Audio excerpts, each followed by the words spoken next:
यजन संपन्न हुआ।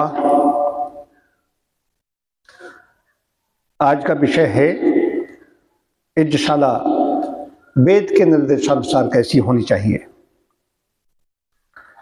वेद का मंत्र है ओम प्राचीनो यज्ञः सुधितं हि बर्हिः प्रीण्यते अग्निरीडितो न होता आमात्रा विश्वारे हुमानो यतो यविष्ठ जज्जिषे सुषेवः। इसका अर्थ है, भावार्थ,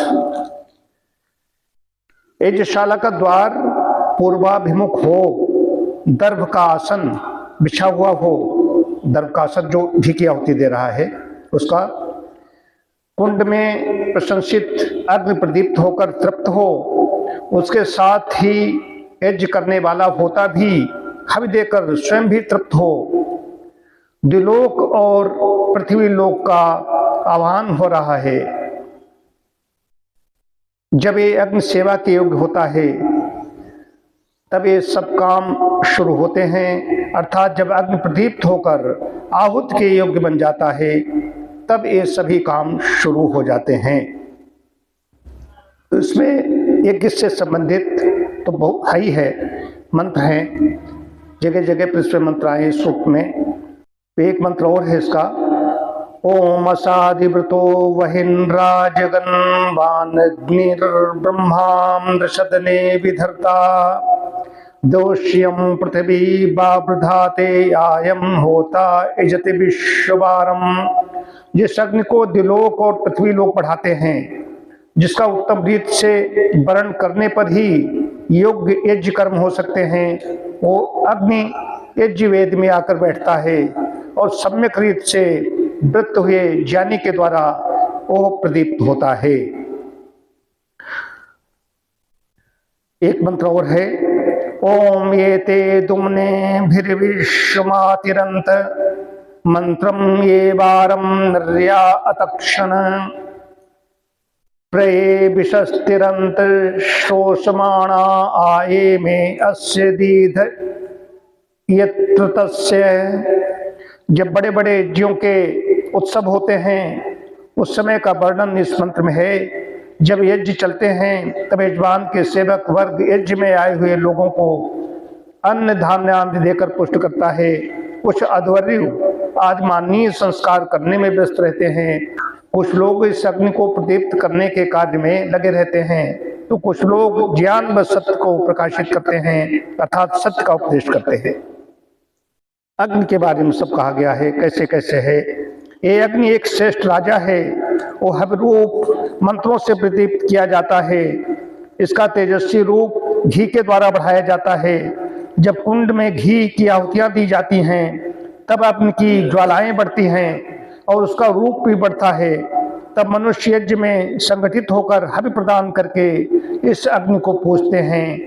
तब वो अग्नि उषाओं के सामने प्रकाशता है। हवन को पूर्ण करके सुख को प्रदान करने वाला वो अग्नि मनुष्य में बहुत महान है। वो सर्वत्र प्रकाश करता है।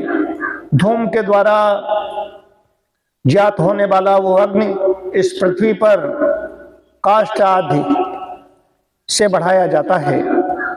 ये सब यज्ञ का ही इसमें चल रहा, सुख में संबंध चल रहे हैं। इतना ज्यादा विषय इसका वर्णन है, कई मंत्र पढ़ तुमने का इसमें बताऊंगा, एक वीडियो भी ऐसा बनाऊंगा। तो सबसे मुख्य चीज है यज्ञशाला। उपयुक्त स्थान कैसा होना चाहिए, साधना का, ध्यान का, जप तप का, यजन का, हवन का, अग्निहोत्र का कैसा स्थान होना चाहिए। भगवान कृष्ण भी गीता में उनका एक श्लोक है कि उसमें ध्यान के लिए, साधना के लिए उपयुक्त स्थान कैसा होना चाहिए। वेद कह रहा है यज्ञशाला कैसी होनी चाहिए। पूर्व मुख की यज्ञशाला है, बट वृक्ष के नीचे है। तो ऐसे बट वृक्ष हुए, पीपल वृक्ष हुए, बड़े अच्छे माने गए। सम्यक संबोध के लिए पीपल के वृक्ष के नीचे महात्मा बुद्ध को मिली थी। कहीं जाओगे जितने भी तपस्वी हुए हैं तो कैसे हुए हैं, ये है।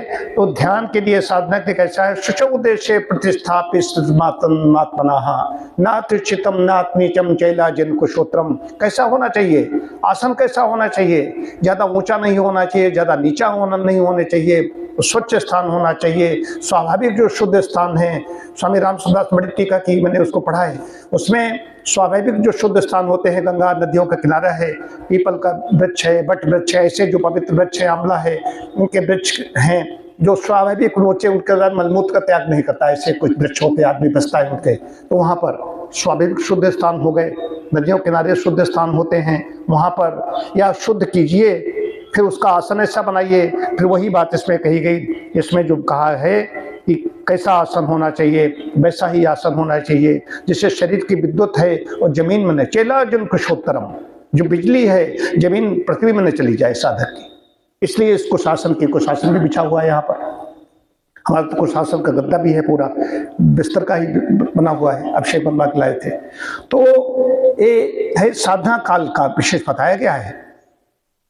तो आसन कैसे होने चाहिए, तो एक विशाला का टूट सारा सब चल रहा है, इसीलिए यहाँ पर साधकों का मन लगता है। आज ये बताना था। ओम शांति शांति शांति।